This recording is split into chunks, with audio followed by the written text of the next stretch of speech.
Perder las colonias de América supuso un gran golpe para España, pero ¿cómo y por qué ocurrió? Pues vayamos al principio. Se llamó Imperio Español al conjunto de territorios que quedaron bajo el control de la corona española entre los siglos XVI y XIX.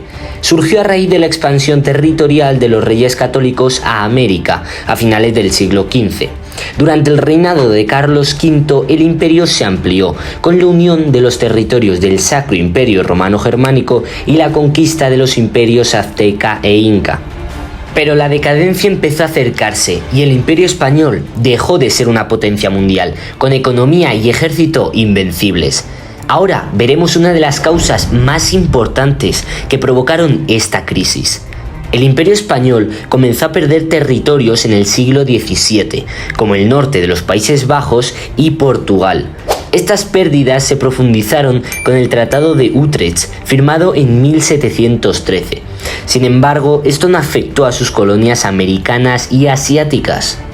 Aunque en el siglo XVIII el Imperio Español fue superado como potencia internacional por Inglaterra, la crisis se produjo en el siglo XIX, tras la invasión de España por las tropas napoleónicas.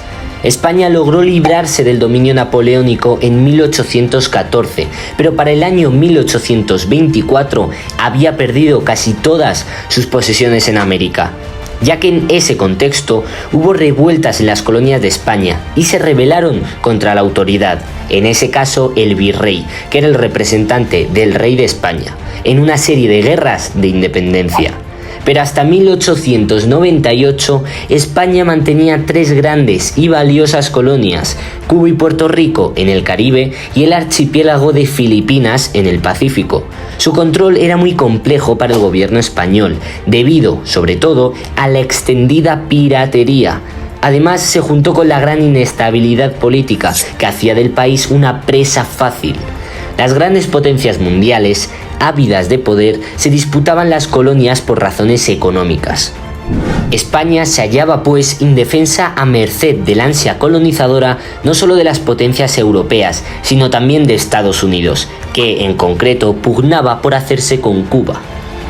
Además, el pueblo cubano protestó contra España debido a no dejarle comerciar con otras potencias, por lo que empezaron a reclamar su independencia. Tener bajo poder a Cuba no se limitaba a una cuestión de prestigio, ya que la isla poseía un fuerte valor económico, a la par que una estratégica ubicación geográfica.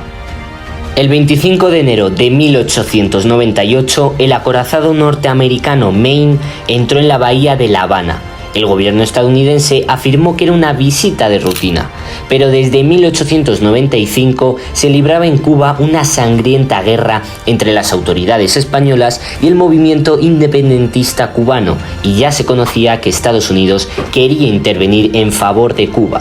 3 semanas más tarde, el Maine volaba por los aires, con 266 fallecidos. La prensa norteamericana no dudó en acusar a los españoles del hundimiento, aunque nunca se pudo demostrar. El presidente al frente de Estados Unidos declara la guerra a España. La Marina americana, equipada con buques y armamento moderno, cañones de gran calibre y piezas de tiro rápido, derrotó en Filipinas a la flota española sin apenas dificultad el 1 de mayo y en Santiago de Cuba el 3 de julio de ese mismo año. Ese mes el gobierno español pidió negociar la paz. El Tratado de París del 10 de diciembre de 1898 obligó a España a conceder la independencia a Cuba y a ceder Puerto Rico, Filipinas y Guam a Estados Unidos, que se convirtió en una potencia colonial. La derrota de España frente a Estados Unidos y la pérdida de sus posesiones coloniales supusieron un duro golpe para un país ya en crisis. Los intelectuales de la denominada Generación del 98 bautizarían a los hechos acaecidos como el desastre del 98. Si el vídeo te ha gustado, suscríbete para unirte a esta gran comunidad.